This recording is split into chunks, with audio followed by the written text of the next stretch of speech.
Guten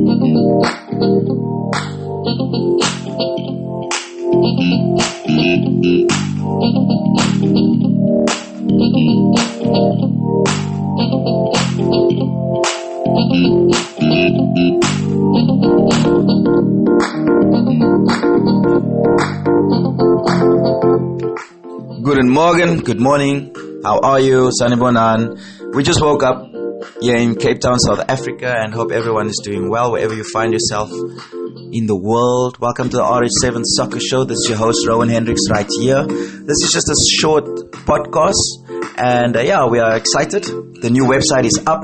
Hope you enjoy the content, and give us some feedback. And we are very excited to also be doing our second show for the year after the revamp. So we'll be speaking to Theresa, the former Banyana footballer who is all the way in America. So check out that very soon. And so hope you're enjoying your day. Let's catch up on some football news and what's out there.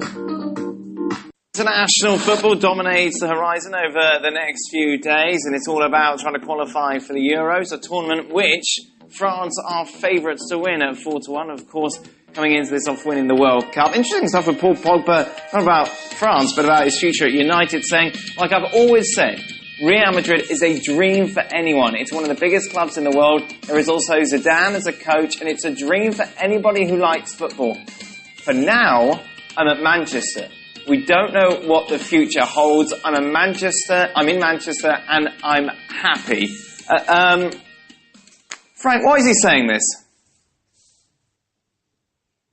Well, it's like French people can't stop bragging, you know. and Craig can be my witness. I never did that.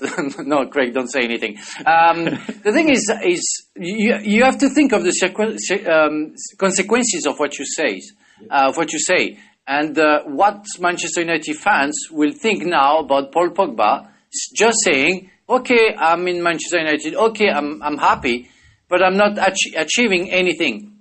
What I want is going to Real Madrid because it's my dream, and I want to play for Real Madrid because Zidane is there and because it's just what I wish the most.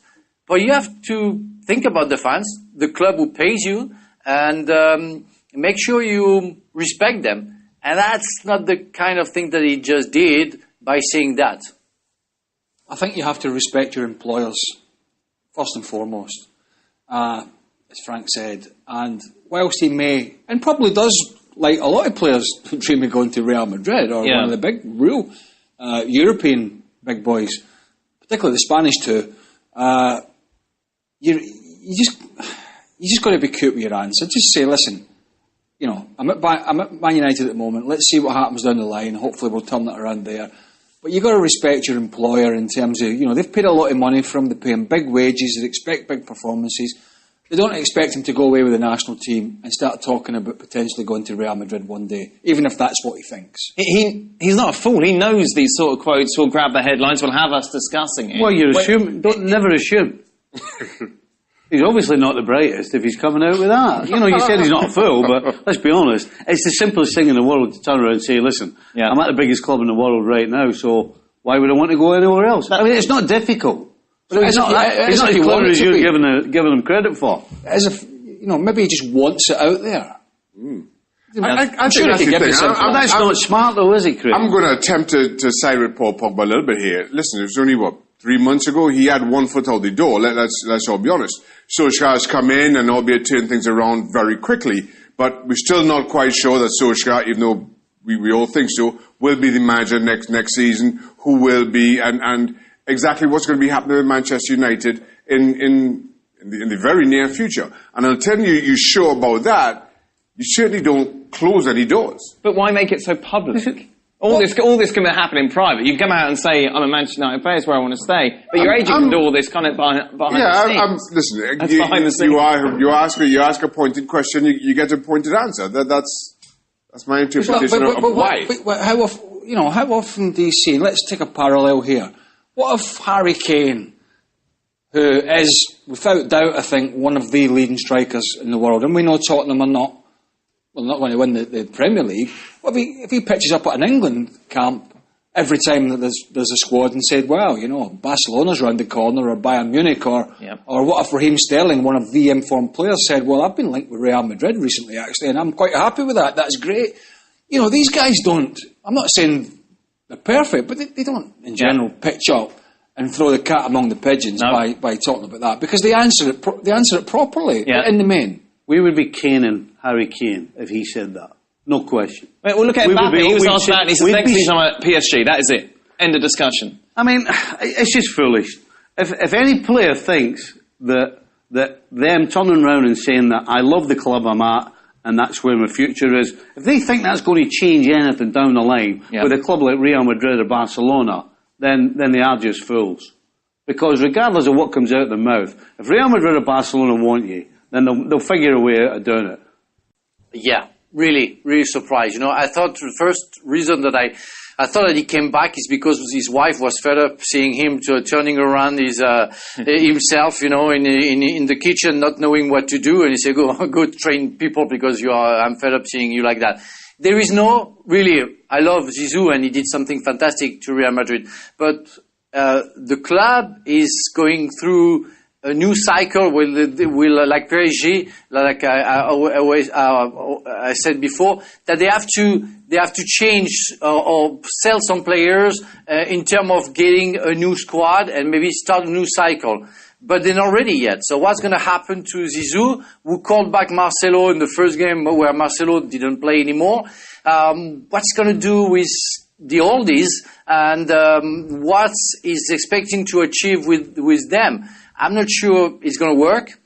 I really hope for him it's going to work, because he did what nobody did before. It was perfect. Why do you go back to something which seems to be a little bit broken for the moment? Yeah, another thing that French people do, they surrender very quickly. That's a legend. I never say it's the truth. That's a legend. But really, that guy, as you said, made a 1 hour show telling us, in fact, nothing. Like he was just staying at Atletico Madrid.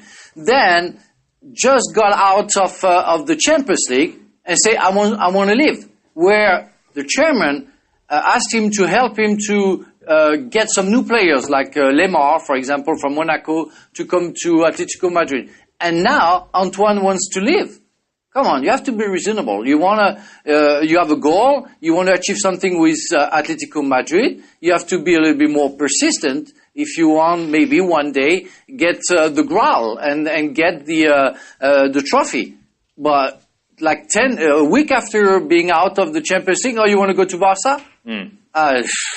That's how you show love and respect to your club. That's the same problem with Paul. I think they were together in the same bedroom, I don't know, with the national team, and they decided to mess up with the medias and their own clubs. There is no other reasons. Barcelona, of course, very much clear at the top of the table after Atleti losing at the weekend, 10 points clear of Atleti in second.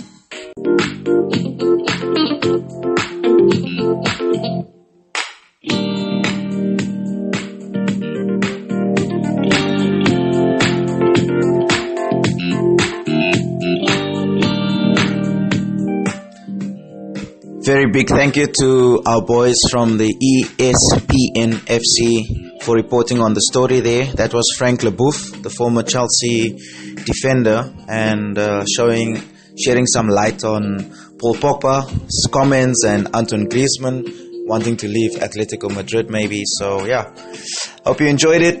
Have a great day. Have a stunning day. Cheers. Ciao. Bye.